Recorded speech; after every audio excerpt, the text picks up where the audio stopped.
And even though the market is slowing down a little bit, it is still competitive out there. You still got to put together a winning offer with your agent. Hey guys, welcome back. It's Eric Sztanyo from Keller Williams Realty and TeamStanyo.com, where we are helping you find your home and strengthen your family.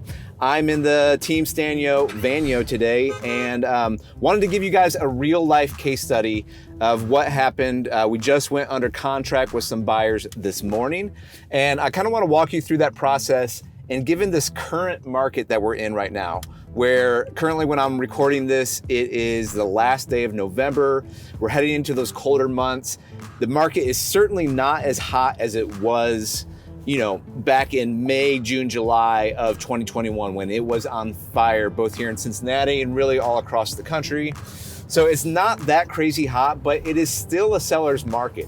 And so I want to walk you through a few tips on how to make sure you get your offer to win, even though the market's cooled a little bit, but it's still a seller's market. All right, so here's the situation. Had some clients contact me from YouTube. What's up? You guys know who you are.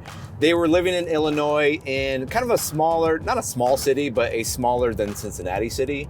Kids are grown up in college now, and they're like, hey, we want to move to a bigger city. We want to enjoy some of the perks that a major metro like Cincinnati has to offer. So they moved here a little over a year ago. They both work for a local hospital here, and they decided, hey, we don't want to live in an apartment anymore. We rented for a year. We want to go buy a house. They called me up and we got to work. So what is the status of the market right now? It's like I said, it's not as crazy hot as it was in May, June, July this year, when if you put anything on the market as a listing agent, you were golden, because you were going to see probably 20, 30 showings in the first 2-3 days. You might get 8, 10, 12 offers, and you look like a hero. You can basically just present all those offers to your client. You could dictate the terms to all the buyers saying, hey, we want your highest and best offer by 8 p.m. on Sunday night. We're going to review all the offers. We're going to pick which one we think is the prettiest of the ball. It was easy peasy for sellers. It was terrible for buyers. I mean, super hard, super complicated. You may have made offers on 2, 3, 4 homes and just lose. And it was really challenging.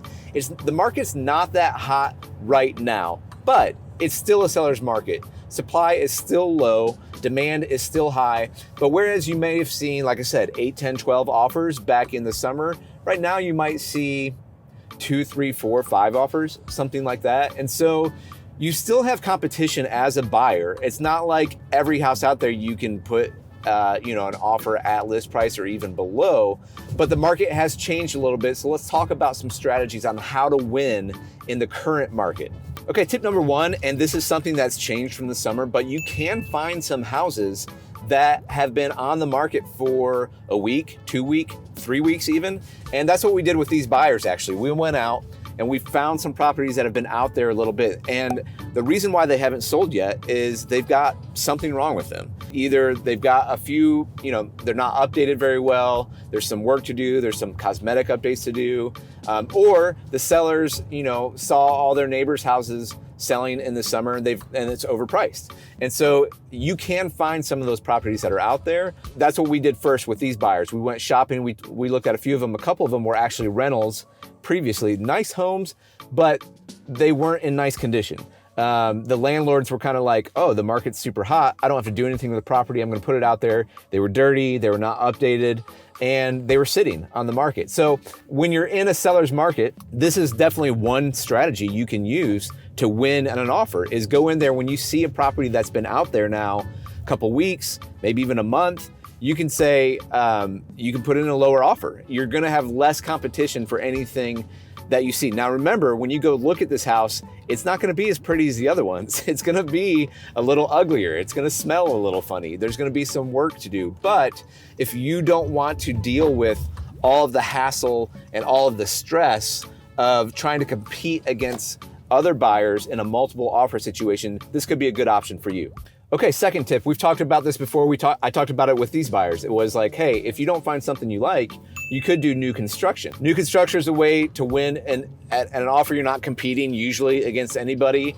You're just going and talking to the builder. Now, the problem with that right now, I mean, there's pros and cons, but in terms of square footage for your dollar, you're definitely gonna get more in terms of square footage for your dollar on a resale home than you would new construction right now. So if you wanna win, if you're okay spending a little bit more or getting a little bit less house for whatever your budget is, new construction might be the way to go. All right, guys, make sure you hang on to the end of this video because I've got some tips that specifically I suggested to these buyers and they ended up working perfectly. And if you like this content, please go ahead and like this video, subscribe to the channel, hit the notification bell. We're bringing you all kinds of great content here on local real estate in the Cincinnati and Northern Kentucky markets. All right, tip number 3 to win in still a seller's market, even when it's cooled off, is shop a little bit below your budget. So if you don't want to buy one that's a little bit of an ugly duckling and you want to buy one of those homes that is coming out and you think it's going to sell fast because it looks like it's priced right and it looks like the condition is in good shape, it's been updated, it's been kept up well, then what you probably want to do is, let's say your budget is $350, you might want to shop for that in that $325, $330 type range so that you could potentially go up. You could potentially do an offer over ask price. All right, alongside of that tip, when you see the house that you want to strike on, and here's what happened with these buyers, and I gave them, we were actually in the house of the rental that they didn't like, and I said, hey, if you see one that comes out, because there's still houses that are going in 1 day, in 2 days. I said, if you see one that you really like, let me suggest to you a couple of things that we can do with our offer. I said, have you ever heard of an escalation clause? And they were like, nope, I don't know what that is. Okay, the easiest way to explain an escalation clause is this. It is, if you've ever been on eBay and you've ever bought items on auction on eBay, it's simply the max offer feature. That's what an escalation clause, where what you're trying to do is not outbid yourself. You want to win the auction, but you don't want to pay more than you have to.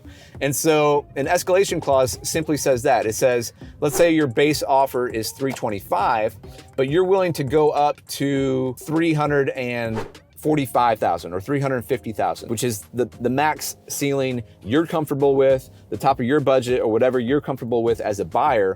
But that allows you then, as an agent might get right now, like I said, a seller might get 2, 3, 4 offers right now. It allows you to beat out all those other offers without overpaying. All right, the last few tips, even if you're close on price, which you might be with other competitive buyers, you want to make your offer attractive to the seller. So put yourself in the seller's shoes and think through what would make the transaction simple and easy for them. One of the things that you can do in order to do that is make a clean offer. What do I mean by that? A clean offer is simply, hey, here's our purchase price, and we're not going to ask for any closing costs. We're not going to ask for any home warranty. It's simple. The math is easy. When they see that you're not asking for closing costs, they know that you're a strong buyer. They know that you can afford those closing costs yourself. It just positions you in a better light to the seller. Even if your dollar number is the same as somebody else who might be asking for closing costs, you look stronger because your offer is clean. Okay, here's a tip that I think put us over the edge on this one, besides our offer price, was that I spoke to my buyers and said, one thing you might want to do, again, to make this simpler for the seller, is say you're going to waive any repairs. Now, I don't recommend this on every single house, but if you're looking at a house that's newer, that's maybe 5, 10, even 20 years old, and you've got a pretty good feeling of the house, maybe you know houses pretty well, you can see there might be some minor cosmetic things. What you can do is waive repairs. Now, what I don't necessarily recommend is waiving your inspection totally. So the way we worded it in this offer was, hey, Mr. and Mr. Seller, again, we're gonna make this easy for you. We're gonna waive all repairs. You're not gonna have to pay a thing. After we go under contract, we're gonna be easy and simple for you.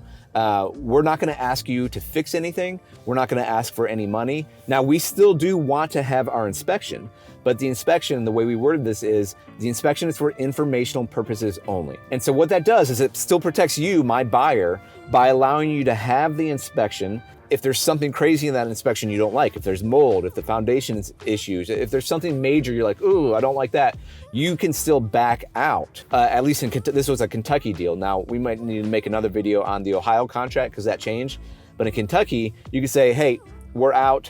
We found something we didn't like. Now, we're not asking for repairs, we're just backing out of the deal. So you still have that contingency to back out. You're still getting, and if there's nothing major wrong, then you just got that report that's helpful for you. You can touch up the little things that might need to be touched up. Usually 80 to 90% of my deals, the inspection repairs that we ask for in that inspection period are usually probably between $1,000 and $3,000. So a lot of deals could blow up over that. In the grand scheme of things, that's not a ton of money. And so to be able to make your offer clean to the sellers and say, we're not asking for anything, again, that's just putting you a notch ahead any other buyer to help you win that offer and get under contract. All right, couple last tips I have. This is important for you as the buyer because it matters who your agent is, but these tips are really for the agents. Number one, agent, you have to call the listing agent before you make the offer. You have to contact them and understand where are you at with other offers? Where are you at with activity? Do you have any other offers in hand? What happened in this case, I had the showing set up. They did a good job because they said we have an offer in hand. It expires at 5 p.m. Our showing was at 4:30 p.m. So what that agent was effectively doing was saying, hey, if you want to put an offer, you need to let me know ASAP so we don't accept this other offer, and you need to come in hot. Now what I did, I said, could you give me any other information about that offer and where it's at? What does that do for my buyer? If we're serious about the house and we want to win it, it might give us information to beat that other offer. What does that do for the seller? For the seller, that agent's, they got to talk to their seller and make sure they can do this, but they could say, hey, I think we can get these buyers to come higher than the current offer we had. They told us we've got a clean offer at list price. Great. Before we even went and saw that house, I told my buyers, there's another offer, it's clean at list price. So if we want to win this offer, we got to go over. They were like, yep, got it, totally. So we came in, we saw the house, they loved it. We came in with an escalation clause.